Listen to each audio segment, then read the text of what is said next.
उत्तर प्रदेश में इंडिया गठबंधन ने एकमात्र सीट दी है तृणमूल कांग्रेस को, भदोही सीट। वहां से पंडित कमला त्रिपाठी के प्रपौत्र, लोकपत त्रिपाठी के पौत्र और राजेश त्रिपाठी के पुत्र ललितेश त्रिपाठी लड़ रहे हैं।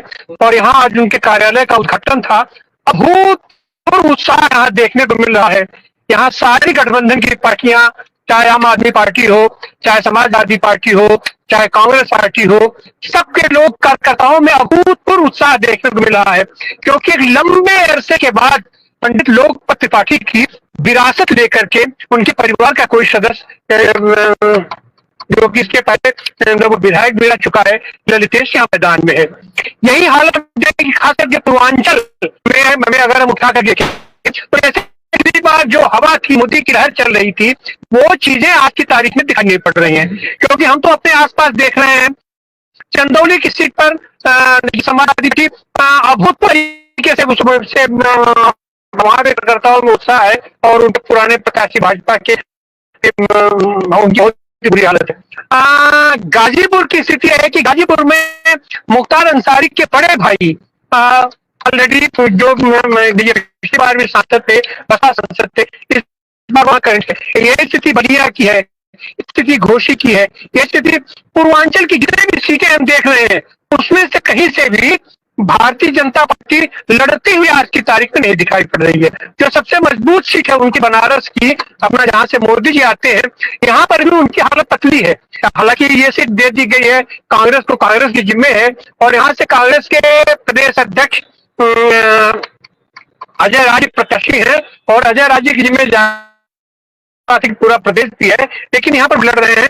लेकिन कल यहाँ पर बहुजन समाजवादी पार्टी ने भी अपना एक कैंडिडेट दिया है। तो एक तो चीजें हम ये देख रहे हैं कि जैसे कहा जाता था कि बहुजन समाजवादी पार्टी नुकसान करेगी, अच्छे लड़ रही है, मिली हुई है, लेकिन अब तक की जितने उनकी सीटें दिखाई पड़ रही है उसमें कहीं से इंडिया गठबंधन को नुकसान होता हुआ नहीं दिखाई पड़ रहा है। क्योंकि एक तो ऐसी मतलब धारणा है कि आज की तारीख में सीधा सीधा ये नाम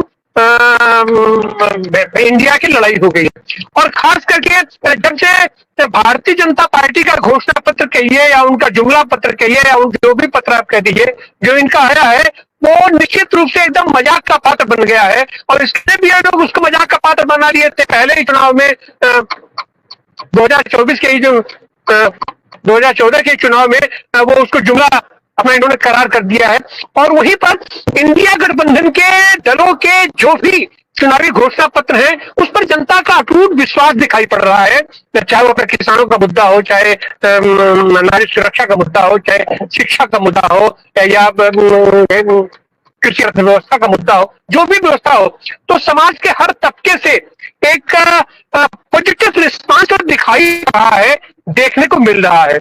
रही बनारस की बात, तो बनारस में अभी बहुत चुनावी सरगर्मी नहीं दिखाई पड़ रही है, क्योंकि यहाँ पर तो अंतिम चरण में चुनाव है। अंदाज से जब हर जगह के चुनाव हो जाए उसके बाद इधर घमासान मचेगा। लेकिन बनारस की सीट तो पूरे देश के पैमाने पर हर सीट बनी हुई है, तब वो क्योंकि मोदी जी को यहाँ से लड़ना है और वहां देखना है कि हाँ उनकी जुमलों की बरसात इस बार कहां से कैसे होगी। यहाँ की जनता भी परेशान है, इन्होंने पूरे बनारस को ध्वस्त कर दिया है विकास के नाम पर। पुराने अपने बनारस की सभ्यता संस्कृति या अपने किसानों की संस्कृतियां जो भी हो, ये भारत व्यवस्था को इन्होंने तबाह कर रखा है। अब उसके चलते लेकिन एक चकाचौंध तो इसने पैदा किया है, पर्यटन यहाँ पर विकसित कर दिया।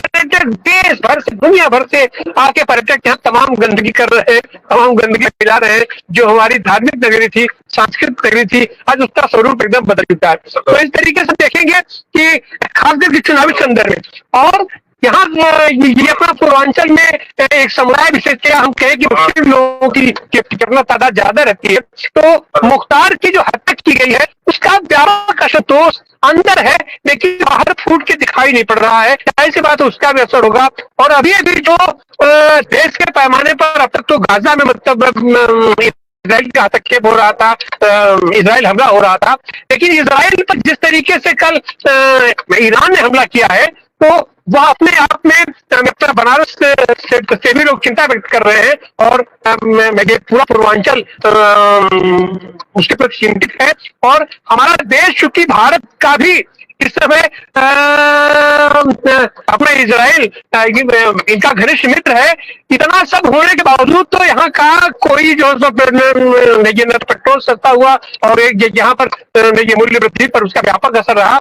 और सब लोग चिंतित है कि अगर ईरान से भी अगर युद्ध आगे बढ़ता है तो जाहिर सी बात है कि अब ईरान का युद्ध कोई छोटा युद्ध नहीं रह जाएगा। तीसरा ये सारी दुनिया के उसमें इन्वॉल्व हो जाएंगे और खास करके हमारी अर्थव्यवस्था या दुनिया की अर्थव्यवस्था चरमरा जाएगी। तो आने दिनों में जब सत्ता परिवर्तन हो भी जाएगा तो एक बहुत ही मुश्किल संकट का दौर आएगा हमारे देश पर। इस सबको लेकर के हमारा बनारस सारे लोग उसके चिंतित हैं और निश्चित रूप से हम देखिए उम्मीद करते हैं कि अमेरिका ने भी उस पर हस्तक्षेप किया है, चीन ने भी हस्तक्षेप किया है और अपने यूएनओ भी उस पर हस्तक्षेप कर रहा है। और हम उम्मीद करते हैं कि उसका एक शांतिपूर्ण समाधान की तरफ हम आगे बढ़ेंगे। बहुत बहुत धन्यवाद।